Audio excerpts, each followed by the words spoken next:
Hey, what's up? Zach here, and today I've got the all-new Li-Ning CJ2, and these are a really interesting update to the CJ1. If you saw my review of the ones, this is going to be, I think, a pretty interesting review of the twos.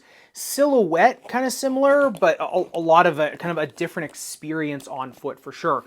So let's get into it. Now the lace line of the CJ2 is one of the more interesting ones I've seen out there. It actually has these outrigger lace eyelets, which look a lot like some of the Way of Wade shoe laces they put out, which are ultra strong. But these things are actually sewn all the way down into the strobe board. They're pretty wide set, and they do grab a really huge surface area of the uppers. When you do lace these down, you do get a ton of surface area coming over your foot, so very efficient tie down. Now the tongue is really padded up here in the ankle collar. However, once you get into the meat of the tongue, it is just pretty elastic, really open, porous material, and that does extend into the rest of the uppers. You can see some macro holes in them for ventilation, as well as some micro holes in them for ventilation. Just a really nice kind of ventilated open TPU weave going through the entire shoe. If you look at that on the breathability test, these things were nuts.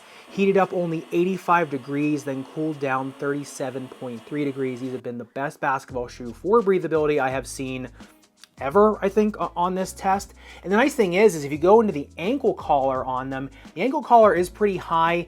It's decently padded on the inside. The outside makes it look like there's all sorts of padding and bunting in there. However, on the inside it is just pretty standard bunting. However, no heel slippage for me at all or anything like that, just because, like I said, the lockdown is really good. But on the upper durability test, 10 seconds highest grit sandpaper, the burr rips right through that top TPU layer, in through the second, and then it almost gets all the way through the webbing underneath of it. So, like I said, the tread goes pretty high up on the medial toe box, so as long as you're not a crazy dragger or slider, you're not gonna have a problem. I mean, I had these out on outdoor asphalt courts as well as indoor hardwood, and I didn't rip through them sliding, and I always try to get, as everted as I can, which maybe be saying something about me, I don't know.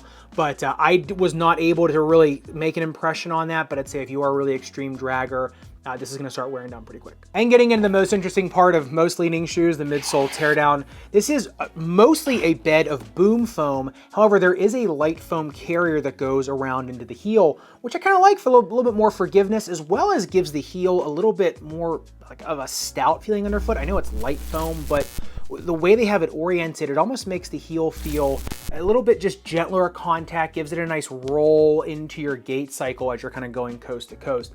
And the one thing I will say is the shank on these is bottom loaded and very, very flexible. It is very broad, but like I said, super flexible.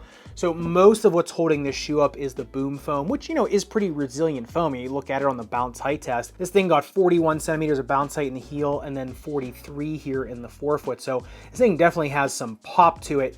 It's just that without a shank, when you are a heavier player and really putting a lot of force into the shoe, sometimes you can just not get as much out of it as you would with something with a stiffer shank, as well as just the overall shape of these shoes, which we'll talk about in the fit section, also gives them just a little bit of a different profile versus kind of the actual materials in the shoe. But getting into what was my favorite part of the CJ2 is the outsole tread. It almost looks like a basketball on the bottom. It's these almost serrated stamps all the way through the shoe. It's one continuous pattern, which is really nice.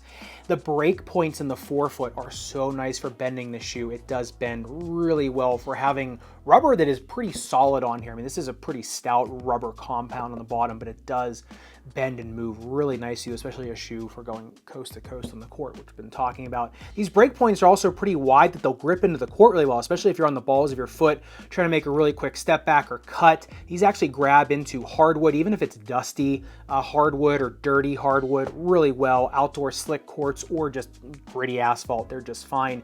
Now also, if you look at the speed ratio of these things, they come in at a 2.79, which is pretty darn high for a basketball shoe. And to me, if you're the right player for them, yeah, these are very speedy with the rocker posteriorly in the heel, as well as just the real streamlined feel of the shoe. They've got the lateral TPU stabilizer that goes up into the forefoot, gives a little bit more streamlined cutting power, as well as it just, just kind of adds a little bit of a snap when you're coming off your last phase of gait, during last phase of stance, I should say. Just really everything about these is kind of meant for more streamlined movement. Like I said, if you're the right foot type for them. On the outsole durability test, 10 seconds highest grit sandpaper, we almost almost a millimeter of damage, but not quite. And with the profile of these the way they are and the gripping power that is so good, I think if you're using these on outdoors exclusively or on indoors or a mix, this is a really nice hybrid shoe for really any surface you put them on. But what is definitely the most polarizing part of the CJ2 is its fit. These are a very streamlined shoe. These are going to just be a narrow fitting shoe. I tried to break them in over the course of about a week or two because I've had these for a while.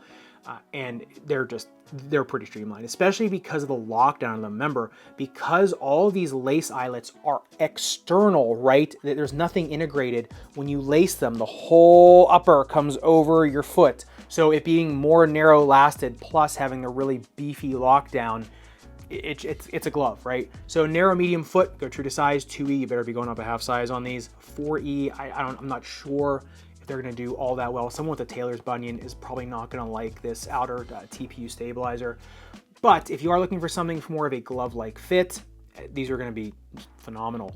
Now, in terms of the snake bitten foot, the one thing I'll say about these is they are ultra stable for how streamlined of a shoe they are. So if you're somebody prone to instability, ankle spraining, and you want a little bit more of a quick shoe, a little more of a streamlined shoe, this is definitely a great pickup because they are so darn laterally stable. The boom foam in them, the light foam is just way forgiving. It's great for any little lumps and bumps, bruises, right? Those types of things.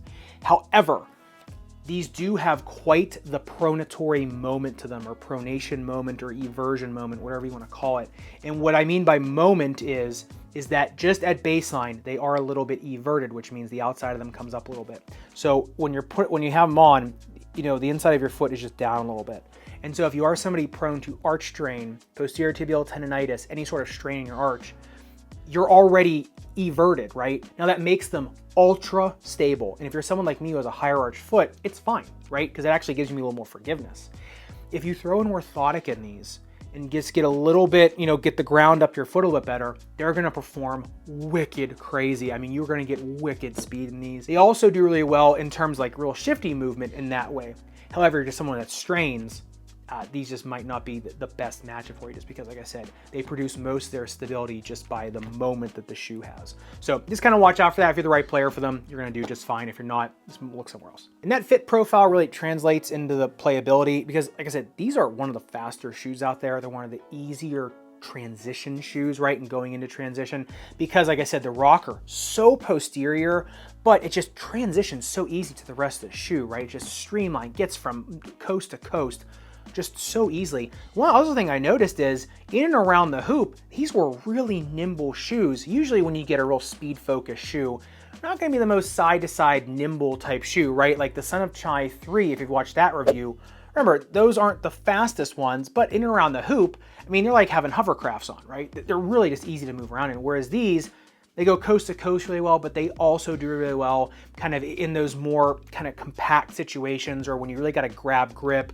or when you're when you're trying to get off axis movement, just trying to get really shifty or kind of contort your body. They do really well as well. So I think you got to be the right foot type for them. But if you're someone that's anything from a small to power forward all the way up to a really shifty point guard and just want a little more speed in your shoes, or just not necessarily speed, but just a really streamlined, easy gliding type shoe, this is a nice pickup, especially if you're someone who overheats their feet a lot. You play outside a lot, you're looking for something that's not going to overheat.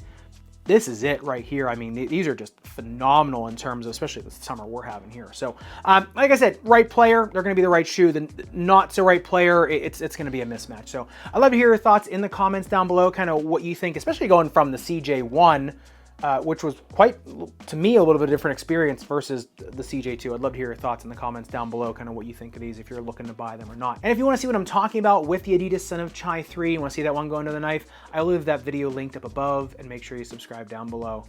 Respect your rubber and foam, and I'll see you somewhere in the Sneakerverse.